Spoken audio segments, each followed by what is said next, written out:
시총 1위 달성을 했어.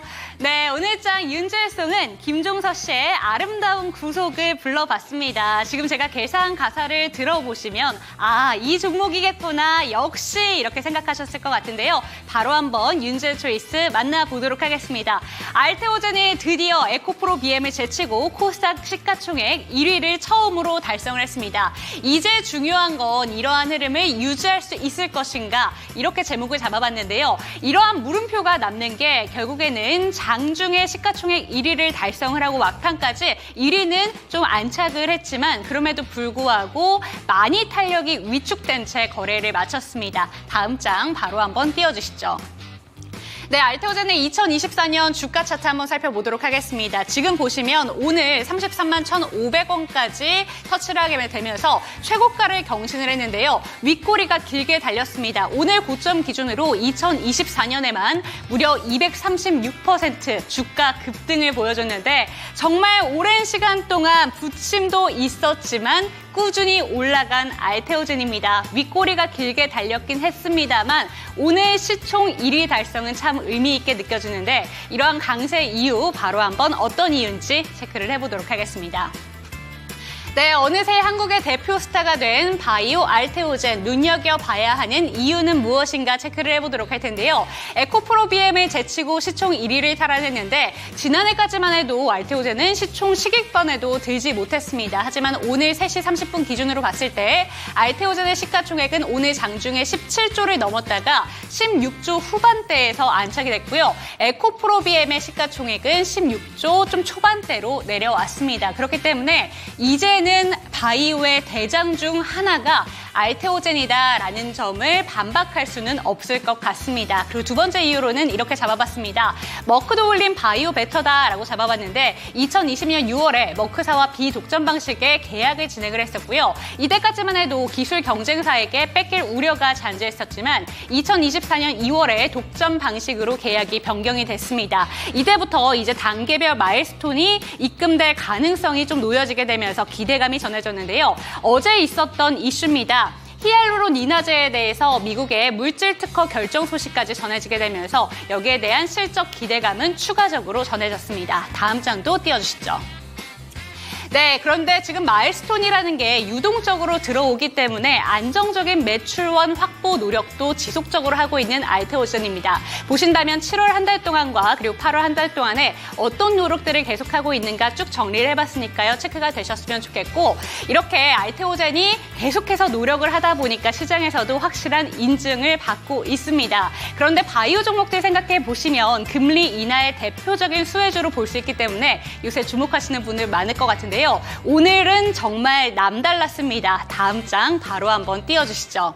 세 가지의 이슈가 있습니다. 알테오젠 시총 1위 달성, 이 이슈도 있었지만 삼성 바이오로직스가 오늘 장중에 황제주의 자리에 3년 만에 안착을 하게 됐습니다. 하지만 알테오젠처럼 장중에는 100만 원을 안착을 했지만 결국에는 97만 원 수준에서 거래를 마쳤다라는 점, 그 점이 아쉽게 느껴지고 있고요. 유한양행 같은 경우에는 오늘 렉나자 FDA 승인 기념 특별 조회식을 개최를 하게 되면서 앞으로 바이오 분위기 심상치 않은데 라고 생각하시는 분들 많으실 것 같습니다. 우리는 이제 어떤 부분을 집중해야 되는가 궁금하실 것 같은데 이 시간 저희 함께 하시죠. 당신의 초이스 채널 고정!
네, 후회 없는 선택을 위한 당신의 현명한 초이스를 도와드릴 저는 이은주고요. 이 시간 함께하실 전문가 유한타증권의 지문상 차장과 이 시간 함께합니다. 차장님 안녕하세요. 네, 안녕하세요.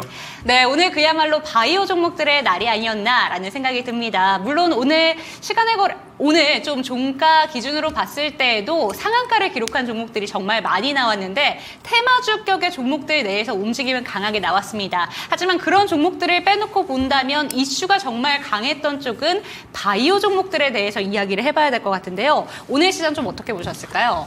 전체적인 분위기로 보자면 뭐 뚜렷한 어떤 이슈 플레이가 나올 만한 것들은 없었고요. 이제 좀 특징적인 의미로 보자면 그 알테오젠이 코스닥 시가총액 1위를 이제 탈환을 했다라고 네. 보시는 게 맞을 것 같습니다. 이렇게 결론적으로는 개별 기업의 이슈라기보다는 알테오젠 같은 경우는 이제 수급적 플레이로 인해서 주가가 좀 많이 올라가고 있는 형국이 아닌가라고 생각이 들 정도로 특히나 지금 최근 들어서 바이오 종목들 자체가 이제 미국 대선이 한 거의 3달 앞으로 다가오고 있는데 바이오 섹터 전체적인 부분들에 있어서 민주당, 공화당에서 바이오 섹터가 어느 정도의 어떤 양당의 안전지대 역할이 될 가능성이 충분히 높아 보이고요. 그리고 생물보안법 관련된 부분들에 있어서도 일정 부분의 그 바이오 베터 내지는 바이오 시밀러 업체들이 일부 좀 수혜를 볼 가능성이 충분히 있어 보이는 부분들이 있기 때문에 당분간은 이러한 랠리가 추가적으로 이어가지 않을까 이렇게 생각을 하고 있고,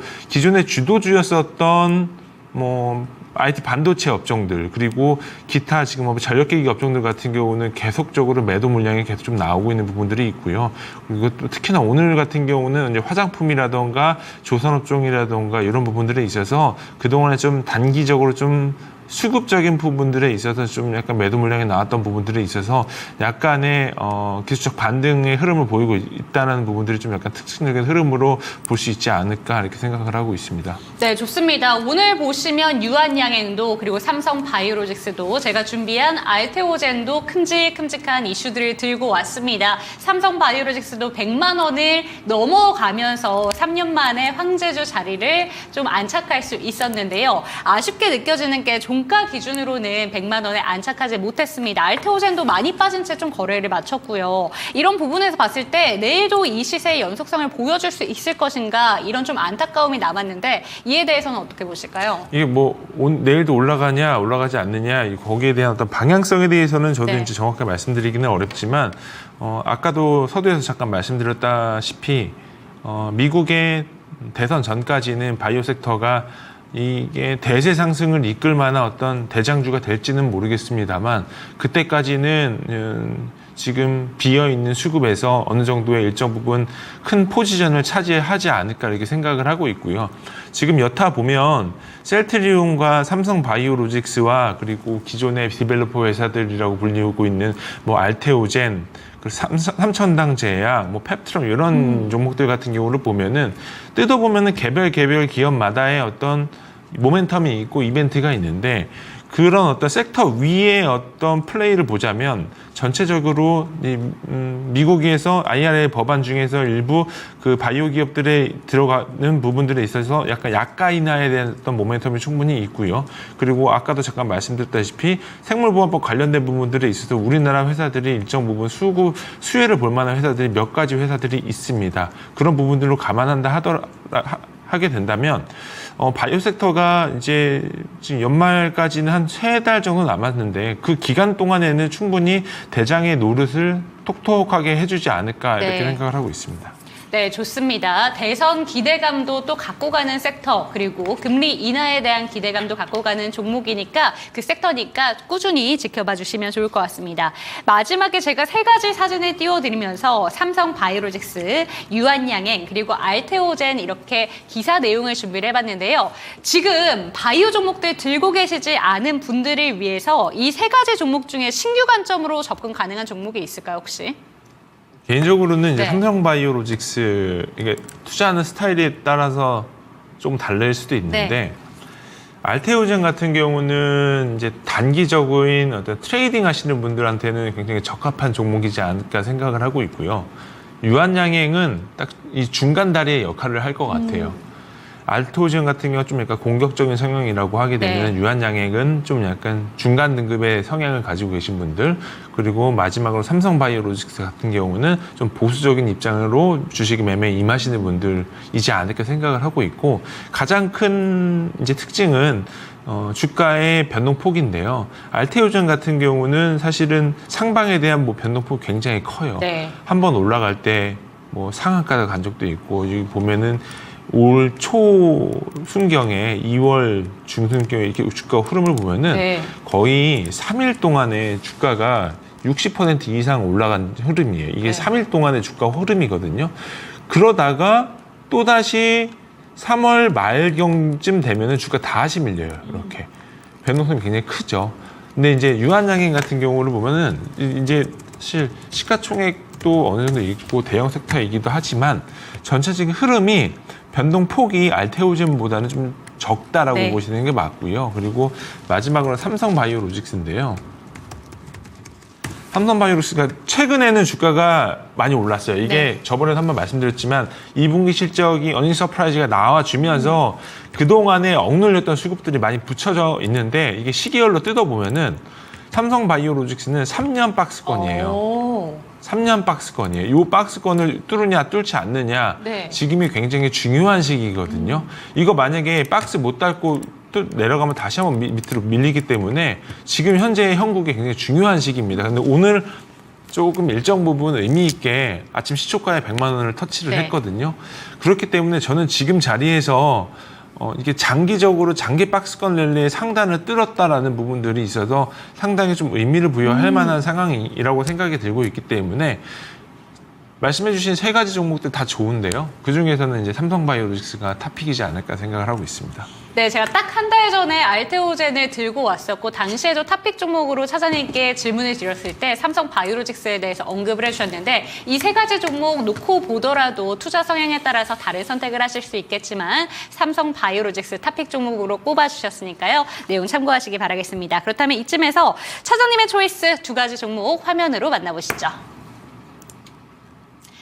네, 첫 번째 종목은 HD 현대 미포고요. 그리고 삼성중공업 들고 오셨습니다. 조선업 쪽으로 들고 오셨는데 이쪽에서 먼저 초이스 종목이 궁금해지고요. 조선업종을 눈여겨봐야 되는 이유에 대해서도 함께 짚어주시죠. 일단 먼저 매를 굉장히 타이트하게 맞았죠. 네. 특히 이제 대표적으로 불리우고 있는 부분들이 투자자분들은 다 아시겠지만 불과 한 6, 7년 전에 이제 조선주들이 지금 상장되어 있는 조선주 보면은 현대중공업, 현대미포조선, 지금은 사명 변경해서 HD 현대미포고요. 그리고 삼성중공업, 과거의 대우조선해양이었던 하나오션, 이 네 개사가 전부 다 유상증자를 크게 했던 경험이 있어요. 그리고 특히나 하나오션 같은 경우는 그 당시에 회계 부정이 있어서 상장 폐지를 시키냐 시키지 않느냐의 어떤 기로점이 있었었고요. 그 어떤 가장 큰 이유가 됐었던 부분들이 수주인데, 수주를 굉장히 경쟁 수주를 하면서도 저가 수주를 굉장히 많이 했습니다. 그러다 보니까 수주를 이제 초반에는 뭐 2조 단위, 뭐 3조 단위 이렇게 대형 딜을 했는데, 이게 배를 만들고 배를 인도에 띄우고 도크에 채워 놓을 때 인도를 해줘야 되잖아요. 인도를 해줘야 되는데 받는 선사 입장에서 갑자기 모라토리움을 선언을 해버리는 거죠. 나 너네 줄 돈 없다. 네. 너네 우리 못 가져갈 테니까 이걸 할인을 해주든 간에 아니면 니네가 알아서 처리를 해라. 그게 결국은 나중에 악성 재고로 돼버리는 거거든요. 그러다 보니까 나중에 미청구 공사액이라고 해서 기존에 이제 남아있는 부분들은 다 매출 채권으로 잡아있던 부분들이 전부 다 한 번에 다 떨어내서 일회성 손실로 다 적용이 됐었고요. 그러다 보니까 조선주들 같은 경우는 굉장히 많이 힘들었었던 실정이 있었습니다. 근데 이제 반면에 지금 입장은 돌이켜 본다면 지금은 어떤 상황이냐라고 하게 되면은 우리 모든 상장되어 있는 국내 조선사들 전부 다 그런 경험을 다 했어요. 그리고 심지어 삼성중공업 같은 경우가 작년 초쯤 이제 기억이 잘 안 나는데 삼성중공업이 최근에 이제 유상증자를 했어요. 증자를 하고 나서 이제 재무구조도 많이 개선이 됐고요. 그리고 이제 가장 중요한 부분들은 조선사의 주가 상승 퍼포먼스를 작용할 수 있을 만한 여건이 뭐냐면 신조선가. 결국 배값이거든요. 네. 신조선가의 수주를 곱한 양의 값인데 지금 같은 경우는 신조선가가 굉장히 많이 올라와 있는 단계입니다. 그리고 두 번째로는 수주 풀도 굉장히 안정적이에요. 누구는 지금 도크가 다 차 있다라고 얘기를 할 정도로 지금 뭐 인력 부족이다라고 얘기할 정도로 지금은 사실은 수능연공 찾기가 굉장히 어려운 시기라고 또 얘기를 합니다. 전체적인 흐름으로 볼 때는 지금 조선 사이클이 과거 우리가 그 르네상스 시기에 겪었었던 어떤 그러한 상승 랠리를 겪지는 않을 거라고 생각은 들고는 있지만 지금 현재의 자리는 사실상 2025년도에 밥값까지는 전체적으로 전부 다 수주를 해놓은 상태이기 때문에 지금 상태에서 시장에서 가장 기대하고 있는 부분들은 뭐냐면 기대하지 않았었던 컨테이너 수주가 많이 들어오고 있다는 점이고요. 그리고 두 번째 같은 경우가 그동안에 이제 현대미포 같은 경우를 주가를 한번 체크를 해보시면 네. 최근 들어서 주가가 타이트하게 많이 올라왔어요. 이게 보면 2023년도 같은 경우는 현대미포랑 삼성중공업이랑 비교를 해서 보여드릴게요.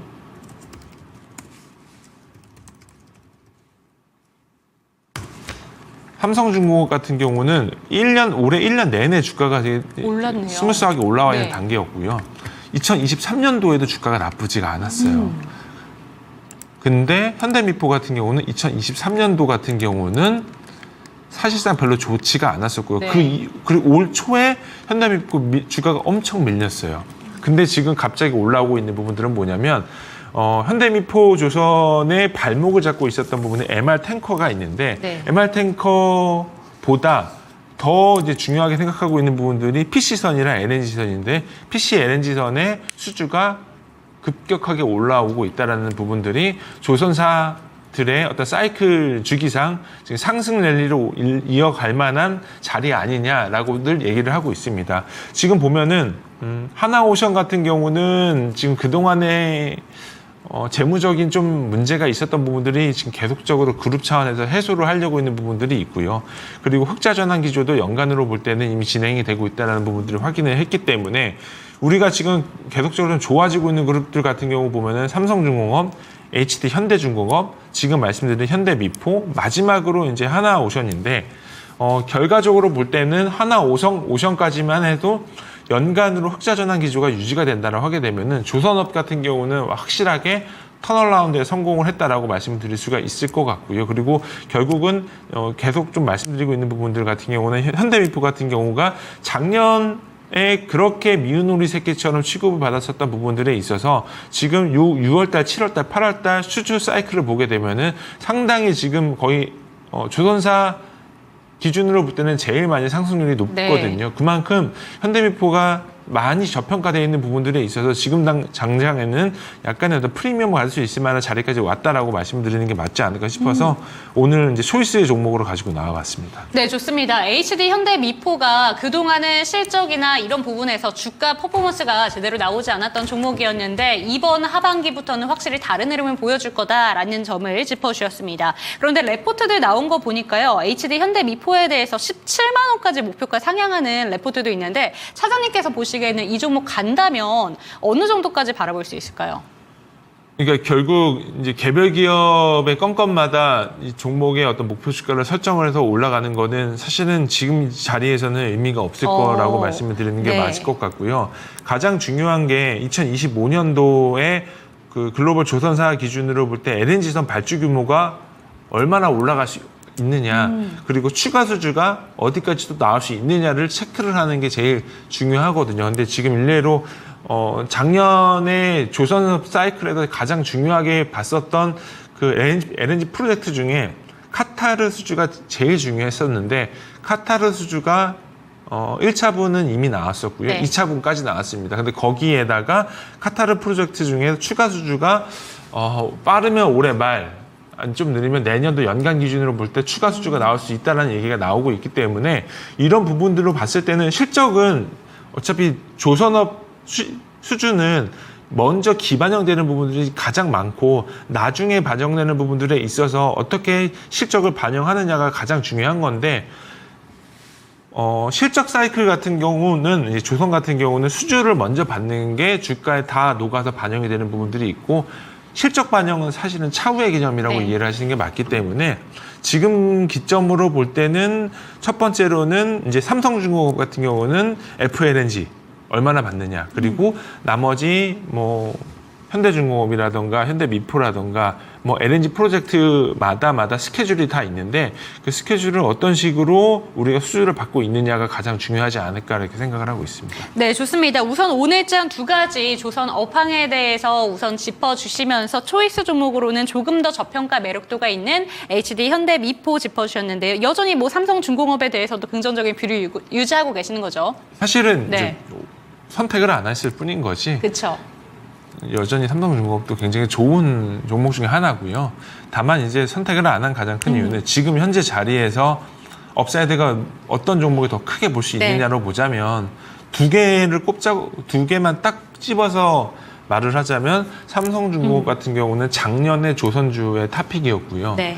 그리고 상승 퍼센트 기준으로 보더라도 상승률 기준으로 보더라도 삼성중공업이 조선업에서는 가장 높은 사이클을 올랐었기 때문에 현대미포가 지금 구간으로 볼 때는 단기적으로는 주가 플레이가 굉장히 가능하지 않을까 이렇게 생각을 하고 있습니다. 네, 좋습니다. 오늘장 초이스 종목 HD 현대미포 체크해봤습니다. 화면으로 정리해보시죠.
네, 이번에는 실시간 종목 진단으로 넘어가 보도록 하겠습니다. 02325-8200번으로 종목명, 매수가, 보유 비중 알려주시면 저희가 친절하게 고민 해결 도와드리도록 하겠습니다. 오늘 생각보다 종목 진단이 꾸준히 좀 안 들어오고 있어서 조금 더 많은 종목들 진단 올려주셨으면 좋겠고요. 지금 조금씩 들어오고 있네요. 펩트론, 알테오젠, HD 현대미포 체크해 보면 좋을 것 같은데 첫 번째 종목으로는 오늘 제가 초이스했던 종목인 알테오젠부터 바로 한번 짚어보도록 하겠습니다.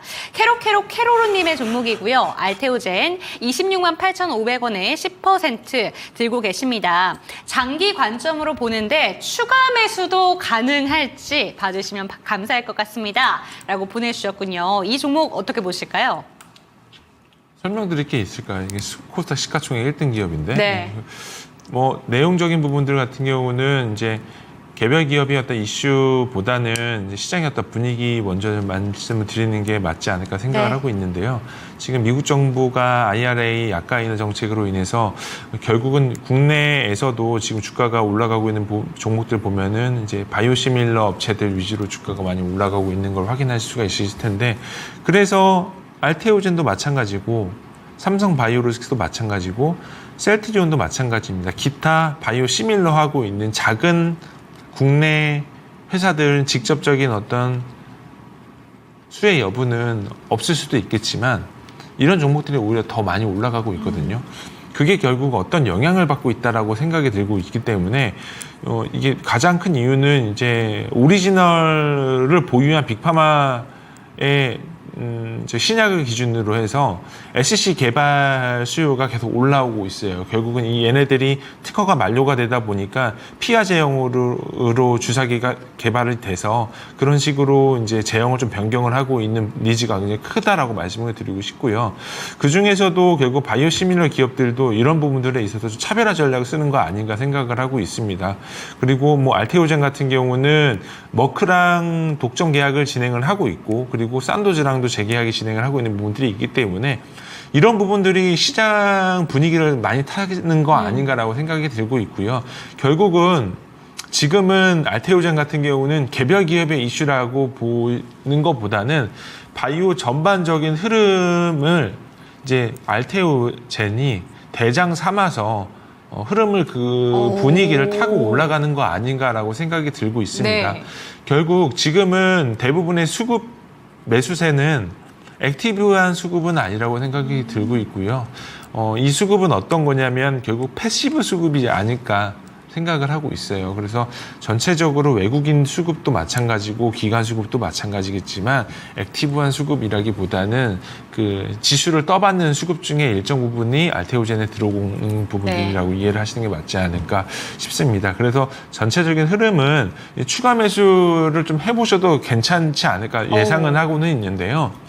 좀 밴드를 좀 넓게 잡고 들어가 보시는 게 어떨까 싶어요. 네. 그래서 지금 구간에서는 전저점 박스 하단 부분으로 넘어가시는 게 맞지 않을까 싶습니다. 그래서 추가 매수 자리는 25만 1,000원 정도까지 밀리면 좀 조심스럽게 매수를 해보시는 게 어떨까 싶습니다. 그래서 목표 주가는 현재 자리에서 플러스 20%까지 보시는 게 맞지 않을까 싶습니다. 네, 좋습니다. 목표가로는 현재 자리에서 상방으로 20% 정도 설정해 주셨고요. 매수 구간까지도 제시해 주셨으니까 참고가 되셨으면 좋겠습니다. 그리고 짧게 귀수님의 종목이 HD 현대미포인데요. 오늘 추천 종목이었잖아요. 이 종목 목표가만 한 번 더 제시해 주시면 어떨까 싶습니다. 69,000원에 귀수님께서 20%좀 들고 계시기 때문에 이 종목을 어떻게 끌고 가면 좋은 것인가 고민하고 계세요. 어떻게 보실까요? 69,000원이시면은 네. 지금 굉장히 나름 싼 가격에 그쵸. 들어오신 것 같은데요. 좀 아쉬우실 수도 있으실 거예요. 이게 왜 그러냐면 결국은 딱 2배 정도 수익이 난 네. 건데 그 자리에서 또 단기간 밀리고 크게 있으니까요. 밀렸으니까요. 네. 근데 이 밀린 게 내가 가진 종목에 개별 악재가 있어서 밀렸냐, 아니면 시장 리스크로 인해 밀렸냐, 곰곰이 고민을 해보시면 내가 가진 종목에 리스크가 생겨서 밀렸다라고 생각은 안 드실 거예요. 네. 저 개인적인 생각으로도 이제 조선업황이 어떤 문제가 있어서 밀렸다라기보다는 이거는 시장 리스크 때문에 밀린 거기 때문에 이러한 부분들이 좀 회복이 되려면 조금 시간은 좀 걸릴 수도 있다라고 생각은 드는데, 전체적인 시장 사이클의 기준으로 볼 때는 올해 초까지만 하더라도, 상반기까지만 하더라도 반도체 종목들, 특히 HBM 앵글이 있는 비즈니스를 하고 있는 회사들의 대부분의 종목들이 많이 올랐는데, 네. 그런 종목들 사실 쉽게 말해서 지금 다 빠지죠. 패대기 쳐져 네. 있거든요. 그럼에도 불구하고 현대미포 같은 종목들 같은 경우는 여전히 수급이 살아있다라고 보시는 게 맞을 것 같고요. 비중이 어느 정도 20% 정도 되시고 절대 금액이 제가 어느 정도인지는 모르기 때문에 여기서 뭐 진입청산 기준으로 이제 말씀을 드리면, 손절은 95,000원 정도 깨지면, 익절이죠. 95,000원 정도 깨지면 어느 정도는 좀 비중을 살짝 줄여보셔도 나쁘지 않을까 싶습니다. 그래서 목표 주가는 13만 원 정도 말씀을 드릴 수 있을 것 같고요.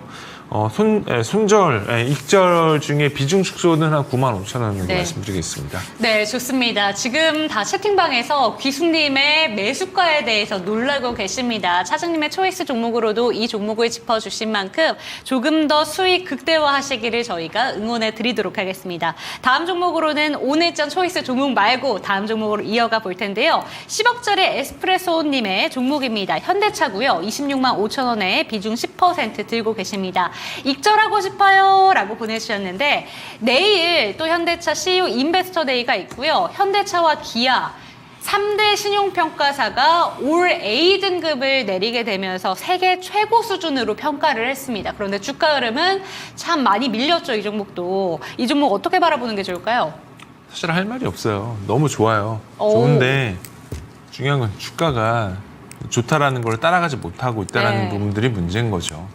뭐 계속 우리나라 자동차 회사 상장사 정확히 딱 3개 있는데 하나는 이제 말씀드릴 수는 없을 것 같고 현대 기아 정도만 말씀을 드릴 수 있을 것 같아요. 이 둘 회사는 사실 글로벌 기업과 비교를 해보면 굉장히 저평가받고 있어요. 네. 올해 실적 기준으로 PER이 5배밖에 안 되는 회사예요. 근데 이 회사 지금 결국 내연기관만 하고 있냐? 아니거든요. 내연기관만 하고 있는 게 아니라 전체적으로 다 해요. 지금 사실은 뭐 어떤 나라마다도 좀 약간 다를 수도 있겠지만 국가별로도 약간 다를 수도 있겠지만 어느 국가는 현대차가 EV 1등하는 회사 나라도 있어요. 테슬라만 EV 랭킹에서 1등하는 기업이 아니라는 거죠. 현대차가 그만큼 글로벌 스탠다드에 맞는 기업이라고 저는 생각을 하고 있고 이게 뭐 단기적인 모멘텀 플레이에 걸받는 종목은 아닐 수도 있겠지만 현대차는 시간이 지나면 지날수록 글로벌 스탠다드에 맞는 어떤 자리를 충족할 만한 회사로 변모해 가지 않을까 이렇게 생각을 하고 있습니다. 뭐 분기마다 실적 체크하는 부분들까지 뭐 중요하다고 생각이 들겠지만 내년도 실적 기준으로 뭐 PER 땡겨 보면 3배밖에 안 돼요. 점점 가면 갈수록 저평가 메리트는 점점 커지는 부분들이 네. 있고 주가가 왜 가지 못하냐 결국 주식시장에서 바라보는 현대차에 대한 어떤 눈높이가 너무 높다라는 거밖에 말씀을 드릴 수가 없을 것 같은데 이거는 결국은 시간이 지나면 해결이 될 수 있다라는 저는 생각이 들고 있기 때문에 어느 정도 현대차가 자율주행 관련된 부분들에 있어서 연구 개발이 어느 정도 나오게 되게 된다면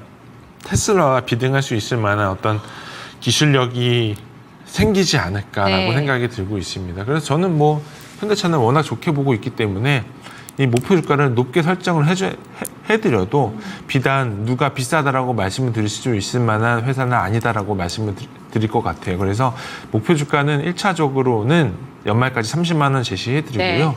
손절 라인은 18만 원 제시해드리겠습니다.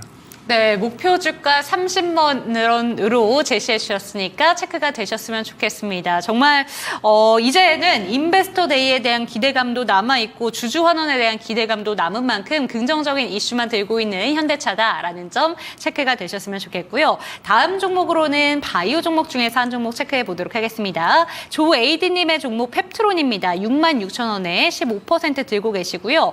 바이오 좋다면서 얘는 왜 이렇게 울고 계세요? 그런데 펩트론 올해 한 해 주가 생각해 보시면 진짜 엄청나게 잘 갔던 종목 중에 하나입니다. 그리고 나서 지금 7월 달 그때부터 밀리기 시작했고요. 연간 차트를 봤을 때 아랫꼬리보다 윗꼬리가 길게 달린 종목이긴 합니다. 이 종목 어떻게 바라보실까요? 국내 대표하는 그 약효 지속성 스마트 대포 만드는 회사인데요. 네.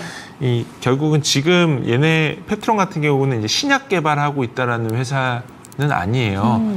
이게 뭐냐면 펩트론이 가지고 있는 기반 기술을 토대로 해서 지금 현재 시판되고 있는 약과 병용을 해서 거기에 펩트론의 기술을 입히는 거거든요. 네. 지금 예를 들면 지금 현재 가장 인기가 있는 비만 당뇨 치료제 위고비의 그 제형 기술이 한 번 투여할 경우에 지속이 약효가 뭐 2주 간다고 얘기를 하면 펩트론의 스마트 대포를 입혀서 제형을 투여를 하게 되면은 그게 2주가 가던 게 한 달 이상 간다고 얘기를 합니다. 2배가 넘네요. 그러니까 그만큼 펩트론이 가지고 이게 만약에 현실화돼서 네. 출시가 된다라고 하게 되면은 그만큼 시장에 대한 파급력은 크지 않을까 생각을 하고 있습니다. 그래서 뭐 전체적인 흐름으로 볼 땐 괜찮지 않을까 예상은 하고 있는데 네. 중요한 건 이 주주들, 그 투자자들 사이에 욕을 바가지로 먹을 만한 일이 생겼죠. 주주 유상증자를 했는데 이제 금액 기준으로 보게 되면은 시설 자금이 이게 650억이고 운영 자금이 540억 정도 돼요. 뭐 1,000억 정도, 1,100억 정도 되는 것 같은데 엄청 많이 하는 거예요, 이거. 왜 그러냐면 이 회사 시총이 1조인데요. 대주주 지분율 보면 대주주 지분이 지금 9%도 안 돼. 8.3%예요. 특수관계 지분 합치면은 이거 10%도 안 되는데 네. 이게 되면은 그 지배구조 이슈로 있어서 이 회사를 지배할 수 있을 만한 대주주의 역할이 될까요? 안 되는 거죠. 근데 물론 이제 증자는 해야 됐어요. 네. 왜냐하면 회사가 이제 지금 결국은 얘네가 가지고 있는 라이센스 아웃을 결국은 신약으로 못하고 있는 부분들이 있기 때문에 어쨌든 뭐 공장 증설해야 되고 신규 공장 만들고 시설 투자하고 이런 부분들 필요하기 때문에 당연히 해야 되는 거는 맞는데 이게 중요한 건 유상증자를 하게 되면 보통은 대주주가 참여를 해요. 보통은. 근데 저는 이 펩트론을 알거든요. 이 최호일 대표이사가 돈이 없을 거예요. 자기 자본이 부족해서 참여를 못했을 거예요. 그 가능성이 제일 높아요. 왜 그러냐면 전체 유상증자 끝나고 나서는 전체 지분이 좀 줄어드는 건가요?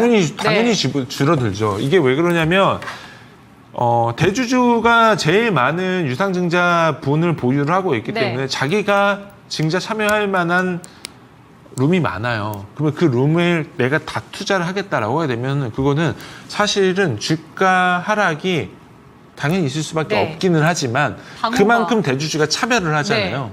근데 지금 요거는 내용 뜯어보면은 대주주가 납입할 자금이 없다 보니 절반만 들어가고 나머지 절반에 대한 프리미엄은 매도를 하겠다라고 얘기를 하는 거기 때문에 그리고 지금 현재 현금이 없기 때문에 대주주의 지분은 일부 블록들을 매각을 한다고 얘기가 나오는 부분들이 결국 이거는 주주들이 요구를 하죠. 당연히 싫어하죠. 네. 이렇게 되게 되면 물론 이거는 대주주가 돈이 많으면 내지는 뭐 대주주가 대기업이다 하면 유상증자 하면서 바로 그렇죠. 들어가겠죠. 근데 지금 대주주가 워낙 자금력이 부족한 개인이기 때문에 그 최후의 요 대표이사는 이 전에도 유상증자 회사가 7년 전에 유상증자를 한 번 더 했었어요. 그때 되게 힘들었었거든요. 되게 힘들었었는데 저는 이거 기억을 해요. 그때 상황이. 이게 막 주당 7,000원 하고 이랬을 때 2020년도죠. 이때 권리랑 나왔을 때. 이때였어요. 이때. 이게 주당 12,000원 했을 때예요. 정말 힘들었을 때요. 이때였거든요. 이때 대주주가 참여를 했어요. 근데 지금은 금액이 좀 어쨌든 제 생각엔 이제 주가가 올라왔을 때 조금 예상컨대 이거는 사실은 썰이고 예상이기도 하지만 예상컨대 주가가 많이 올라왔을 때 증자에 대한 규모도 조금 여유 있게 하자라는 얘기가 나오지 않았을까 그냥 상상 아닌 상상을 하는 거죠. 그래서 나중에 이런 다 바이오 디벨로퍼 회사들은 가장 중요한 거는 매출이나 영업이익이 굉장히 미미해요. 돈을 못 버니까요. 연간 펩트론이 작년에 매출액이 33억 나왔어요. 마이너스 160억이거든요.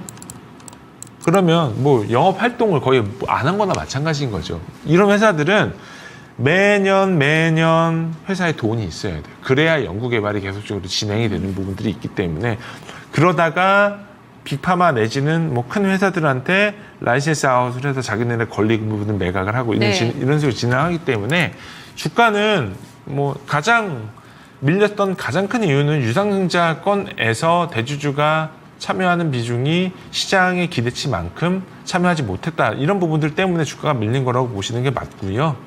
주가는 뭐 어느 정도 시간이 좀 지나면 반등의 여지가 나오지 않을까 이렇게 생각을 하고 있습니다. 이게 뭐 스케줄에 따라서 조금 약간 시간은 다를 수도 있겠지만 10월 23일이네요. 청약 예정일이 10월 28일. 네. 구주주가 28일부터 25일이고 신주 물량 11월 18일. 11월 18일이라서 뭐 그때까지는 주가는 뭐 별로 좋지는 않지 않을까 예상을 하고 있습니다. 네, 좋습니다. 펩트론의 급락에 대해서 유상증자에 대한 이야기를 추가적으로 더 이야기를 해주셨고요. 아무래도 이 부분에 대한 노이즈가 깊게 끼어 있는 만큼 이에 대한 대비는 필요해 보인다라는 점 체크가 되셨으면 좋겠습니다. 다음 종목으로 이어가 보도록 하겠습니다. 이번에는 유튜브에서 해피아이님의 종목으로 체크를 해보도록 할 테고요. 아이센스 살펴보도록 할게요. 2만 원의 비중 10% 들고 계십니다. 비중을 줄여야 되는 건지 반등이 나온다면 어느 정도 가능할지 궁금합니다. 라고 질문을 주셨는데 아이센스가 2만 원 평단가면 지금 현재 구간의 손실을 약간 보고 계십니다. 그런데 7월 달부터 2만 원, 2천 원 구간부터 쭉 밀려 내려온 종목이고 사실 이 종목은 이번 연도 내내 좀 보더라도 주가 흐름이 좋지 못해요. 어떻게 들고 가면 좋을까요? 근데 사실 이제 작년에는 실적 별로 안 좋았거든요. 안 좋았죠, 네. 근데 작년에는 주가가 나쁘지 않았어요. 네. 이게 결국 파스타 이것 때문에 그런 것 같은데 요즘 근데 20대, 30대 젊은 층 사이에 좀 인기 있는 게 혈당 다이어트가 인기가 있다면서요. 이게 아이센스가 그 연속 혈당 측정기로 유명한 회사인데 요즘 그 연속 혈당 측정기 판매량이 꽤 많이 늘어나고 있다라고 저도 좀 확인이 되고 있는데 지금 분기 실적 기준으로 보면 1분기에 떨어졌더라고요. 1분기에 매출액 680억, 영업이익 8억, 2분기가 거의 700억에 영업이익 20억인데 중요한 건 3분기겠네요. 3분기 실적까지는 한번 확인을 해보시는 게 맞지 않을까 싶습니다. 왜 그러냐면 요즘 사실 비만 당뇨 관련된 부분들에 있어서 성인병 중에서 젊으신 분들도 조기 당뇨 오신 분들도 되게 그쵸. 많거든요. 네. 그래서 뭐 이런 부분들에 있어서 이런 헬스케어 업종들 같은 경우는 지금 당장에 돈을 못 번다 하더라도 언젠가 주가가 다시 한번 올라갈 만한 모멘텀이 충분히 있을 거예요. 그리고 이게 작년 6월, 7월 주가 이렇게 올라갔던 부분들이 얘네가 카카오랑 해서 그 출시되는 부분들이 아마 있었을 거예요. 카카오 헬스케어가 이 회사의 총 판매 역할을 하고 있는 거 아닌가라고 네. 생각이 들기는 하는데 지금 자리에서는 어차피 시청자분 주당 2만 원에 물려있는 자리라면은 거의 마이너스 한 20% 정도는 돼 있는 단계인데 이 자리에서 더 빠지지는 않지 않을까 생각을 하고 있고요.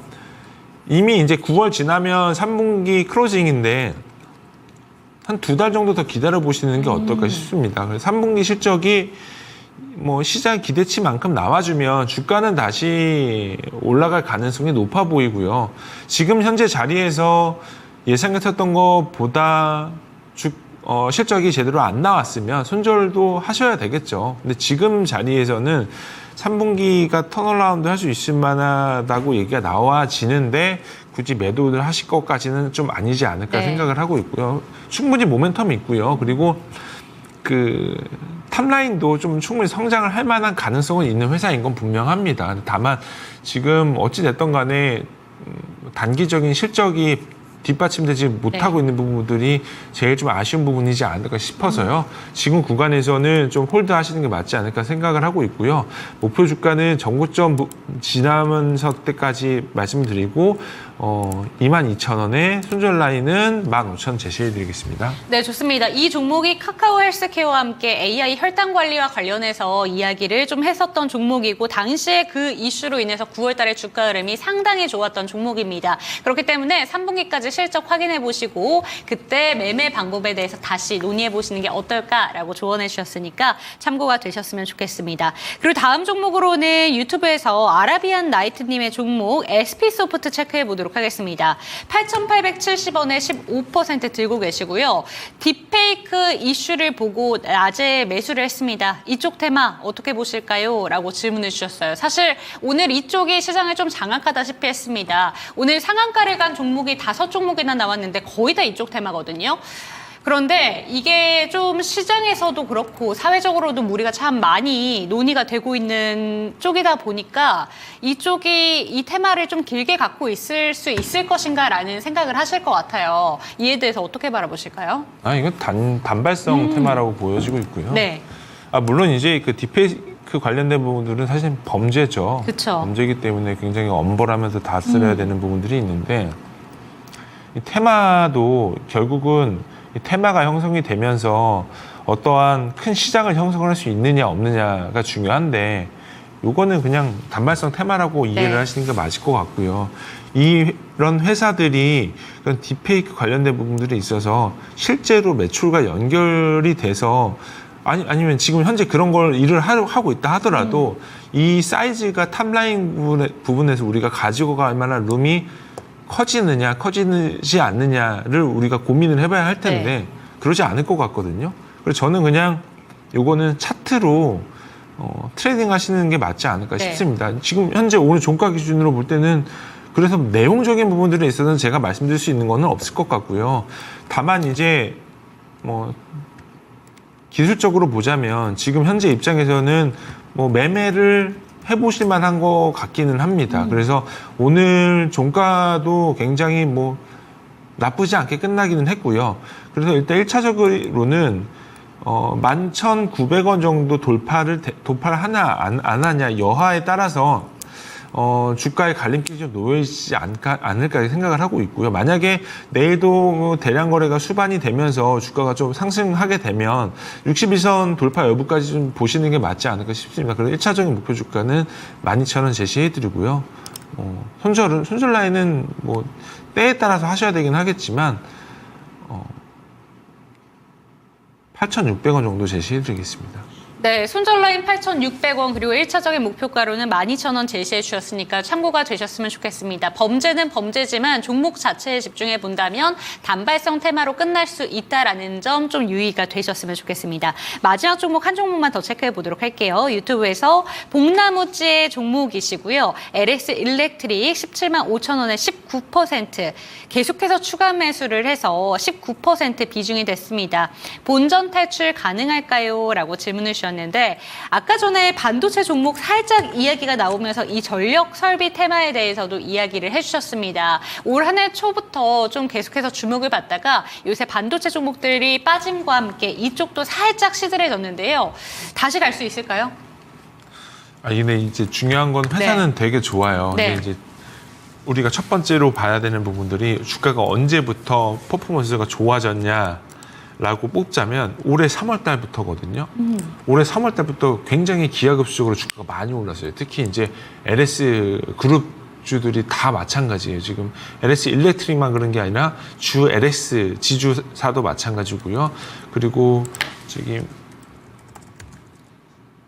LS 네트워크스도 마찬가지고 마린 솔루션도 마찬가지입니다. 이 전체적으로 왜 이런 에코에너지도 마찬가지고요. 근데 왜 올랐냐면 이게 상방이 조금 약간 열려있는 부분들이 좀 있었어요. 특히나 이제 변압기 비즈니스를 하고 있는 회사들 같은 경우는 그동안에 이제 투자가 좀 많이 안 돼 있었던 부분들에 있어서 한 번에 수요가 몰리다 보니까 그거를 생산할 수 있을 만한 캐파도 부족했었고요. 그러다 보니까 야, 완전 슈티지 아니야? 시장에서 그런 어떤 얘기가 많이 나왔다 보니까 그때부터 올해 상반기부터 그런 부분들이 많이 올라왔어요. 그래서 주가 퍼포먼스도 굉장히 강했었고요. 그러면서 관련된 비철금속 관련된 종목들, 뭐 대한전선이라든가 가온전선이라든가 이런 주식들이 변두리를 껴서 주가가 약간의 사실상 이런 게 테마 중에서 테마가 끼면서 실적이 동반 받쳐주면서 주가가 올라가는 게 대세 상승의 테마를 형성하는 과정 중에 하나고 아까 그 전에 지금 상담드렸던 딥페이크 이런 것들은 실적이 동반으로 따라오지 않는 거기 때문에 그거는 이제 그냥 단발성 테마라고 보시는 게 맞을 것 같은데 어찌됐든 간에 LS 일렉트릭 같은 경우는 올해 실적 굉장히 좋습니다. 그리고 작년 같은 경우도 사실은 이제 그 성장률 기준으로 볼 때는 재작년과 비교가 안 될 만큼 마진율에서는 굉장히 많이 좋아졌기 때문에 당연히 주가는 올라가야 되는 게 맞아요. 근데 다만 올해 실적 기준으로 보게 되면 성장률은 작년만큼은 안 나왔어요. 성장률 기준으로는 마이너스이기 때문에 그럼 주가는 어떨 것 같냐? 실적은 좋은 건 맞거든요. 근데 주가는 못 갈 가능성이 높아요. 언제 갈 거냐? 그러면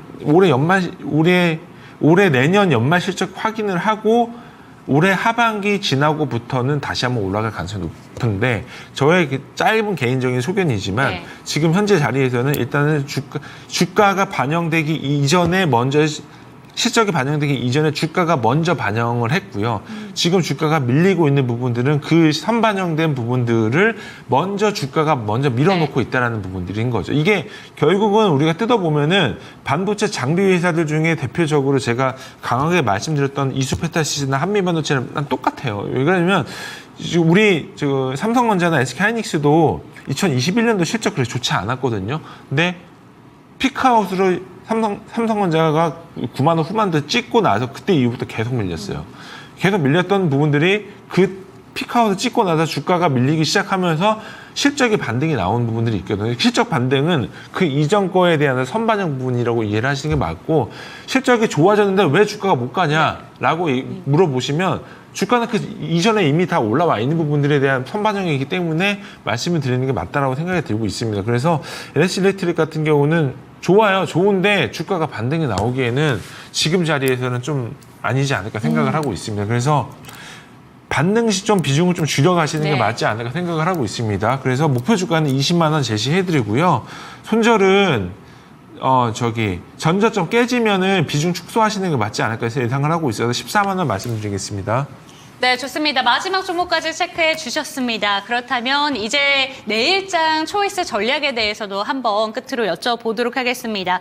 내일장 초이스 짧게 한번 짚어주시죠. 시장은 여전히 좀 옥석 가리기 시즌이라고 생각이 들고 있고요. 우리 연초에 접근했었던 접근법과는 조금 약간 다르게 보셔야 되지 않을까 싶습니다.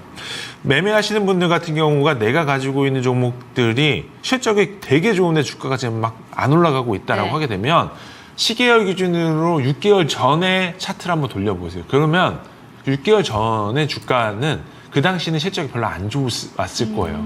그 당시는 6개월 뒤에 실적을 땡겨서 주가가 반영해서 올라간 거기 때문에 그렇거든요. 그러려면 내가 가진 종목은 향후 6개월 뒤에는 성장률이 꺾일 가능성이 높다라는 거거든요. 그런 부분들에 있어서 지금은 사실 그런 종목들을 옥석 가리기를 해야 된다. 하나하나씩 찍고 넘어가 봐야 된다라는 어떤 지금은 좀 약간 리스크 온 하는 장세가 아닐까 생각을 하고 있고요.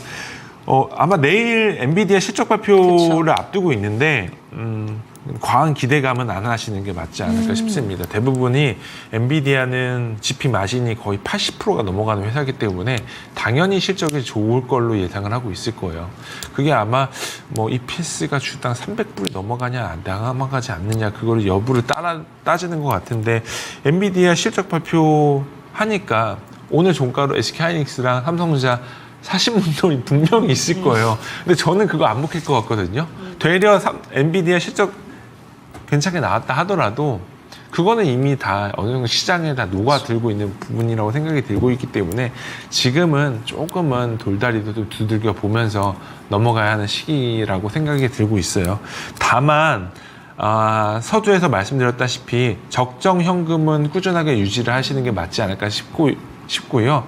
그리고 생물보험과 관련된 부분들에 있어서 안전지대 역할을 하고 있는 바이오 섹터는 여전히 좀 탑픽 종목으로 보고 있습니다. 그래서 삼성바이오로직스랑 셀트리온, 추가적으로 알테오젠까지 굉장히 매력적이게 매매해 보실 만한 종목이지 않을까 이렇게 생각을 하고 있습니다. 네, 좋습니다. 오늘도 지문산 차장님과 함께 다양한 종목들에 대한 진단까지 들어봤고요. 내일장 초이스 전략도 체크해봤는데요. 종목에 대한 상승과 하락은 보장하지 않는다는 점 기억해 주시고 내일 이 시간도 저희 함께 해주시기 바랍니다. 시청해주신 여러분 감사합니다.